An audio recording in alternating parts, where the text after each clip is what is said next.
Eu queria ouvir um pouco da sua opinião, porque assim, eu acho, na real, a minha opinião eu acho bem injusto a questão de, por exemplo, não deixarem a participação de atletas paralímpicos, agora nas Paralimpíadas, obviamente, a participação de atletas paralímpicos russos, né? Então cortaram também essa participação como uma forma de punição para a Rússia. Eu queria que você explicasse um pouco o quão para você é significativo isso e se de alguma forma isso realmente tem algum resultado significativo na guerra, né? Porque na minha visão, eu posso estar completamente errada, claro, mas a minha visão atleta afeta, na verdade, os atletas, né? E não o governo em si. Enfim, na minha opinião, acho que poderiam existir outros tipos de ações para realmente combater a guerra do que cortar atletas paralímpicos de uma competição tão importante. Quando a ideia do esporte, por exemplo, de isolar a Rússia, então é romper relações com o país Rússia no âmbito esportivo. Então, por isso, você vai lá, você tira os eventos da Rússia, o Grande Prêmio da Rússia de Fórmula 1 saiu de lá, ou a final da Champions League, que seria em São Petersburgo, saiu de lá. O Grande Prêmio da Rússia de Fórmula 1 deve ir para a Turquia. O final da Champions League já está acertado que vai para Paris, para Saint-Denis, na região metropolitana de Paris. Outros eventos foram retirados da Rússia, aquela coisa de isolamento. A Rússia, você fica vivendo sua vida aí. Os clubes, daí já começa aí um pouquinho assim. Uma coisa é o país Rússia, né? Então a Rússia, por exemplo, como país, é retirada das eliminatórias da Copa do Mundo, que a Rússia ia jogar agora em março, final de março as eliminatórias da Copa, tentando buscar uma vaga. A Rússia foi retirada. Então a Rússia enfrenta a Polônia em Moscou, e na verdade vai ser um WO, a Polônia vai ganhar o jogo. E a Rússia vai ser eliminada. Então tem o Mundial de vôlei, também estava marcado para a Rússia, já saiu de lá, ainda tem que definir o que vai acontecer com isso, com esse evento. Então, assim, ok, você está isolando as seleções russas, só que daí a gente vai chegar um passo adiante. Equipes russas, clubes russos. Os clubes russos foram retirados das competições de esportes coletivos que tinham clubes russos.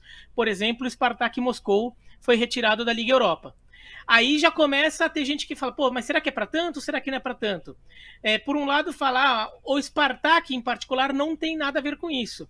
O Spartak talvez não possa fazer jogos na Rússia porque você quer evitar fazer jogos em território russo, mas você pode dar a opção do Spartak mandar seus jogos num outro país ali, mas continuar na competição. É uma linha que já foi seguido.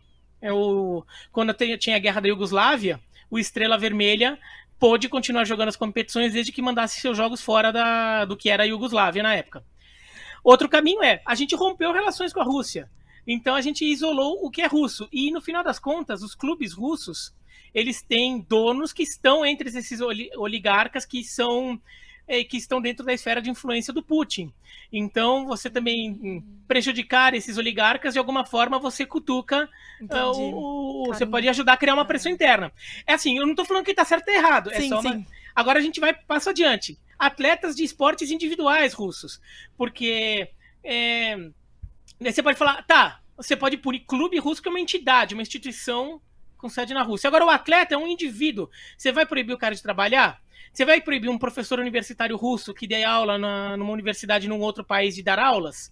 Né? Você não vai proibir o cara de trabalhar. Porque, no final das contas, os jogadores do Spartak, o Spartak é eliminado da Liga Europa, mas o Spartak está jogando o Campeonato Russo, né? O Campeonato Russo está rolando quase que normalmente, porque não há conflitos dentro do território russo. Então, os jogadores podem trabalhar. Eles não são impedidos de trabalhar. Eles estão trabalhando, só que agora só jogando o Campeonato Russo, Copa da Rússia. Agora, um atleta individual, que aí, em geral, disputam competições tipo um tenista russo, uma ginasta russa, que não está representando necessariamente o seu país. Um piloto de Fórmula 1 russo, que é o Nikita Mazepin, foi excluído, foi retirado, ele foi demitido da Haas, na Fórmula 1. Assim, eles não podem competir de outra maneira? Eles não poderiam competir sem bandeira nenhuma? Tipo, competir como atleta avulso, como já aconteceu outras vezes, como aconteceu com os atletas da antiga Iugoslávia nos Jogos Olímpicos de 92 em Barcelona. Os atletas sérvios, eles puderam competir como como atletas independentes. Então, ainda chamava Iugoslávia na época, né? A Iugoslávia não teve representantes em esportes coletivos, mas os atletas sérvios e montenegrinos podiam competir individualmente nos Jogos Olímpicos de Barcelona, por exemplo. Então não poderia fazer. Daí vai de cada federação. Cada esporte está decidindo isso de uma maneira própria, de como proceder. Aí a gente vai para os Jogos Olímpicos ou para os Jogos Paralímpicos, é um passo adiante ali. Eles decidiram seguir uma recomendação que o Comitê Olímpico Internacional deu de não, exclui todos os russos, exclui e não tem mais competição. Para Jogos Olímpicos, ainda mais para Jogos Paralímpicos, eu acho que dava para passar sem essa. Porque os Jogos Olímpicos têm uma mensagem de união dos povos. Os Jogos Paralímpicos ainda têm uma mensagem de inclusão muito importante. E você, ainda que por motivos políticos, você excluir, acho que vai contra o espírito dos Jogos Paralímpicos de inclusão. Agora, o movimento olímpico no mundo inteiro já estava meio que por aqui com a Rússia, por causa de muitos casos de doping. Inclusive já houve tentativas de excluir a Rússia tanto dos Jogos Olímpicos do Rio de Janeiro quanto dos Jogos Olímpicos de Tóquio. E não conseguiram excluir no atletismo, né? A Rússia não competiu no atletismo aqui no Rio de Janeiro, por causa de um esquema muito elaborado de doping no esporte russo, que é patrocinado pelo governo russo.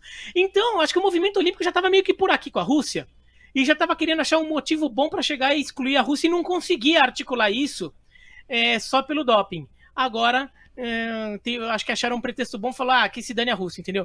Mas é um caso bastante discutível, e no caso do esporte paralímpico, eu acho que dava para ficar sem.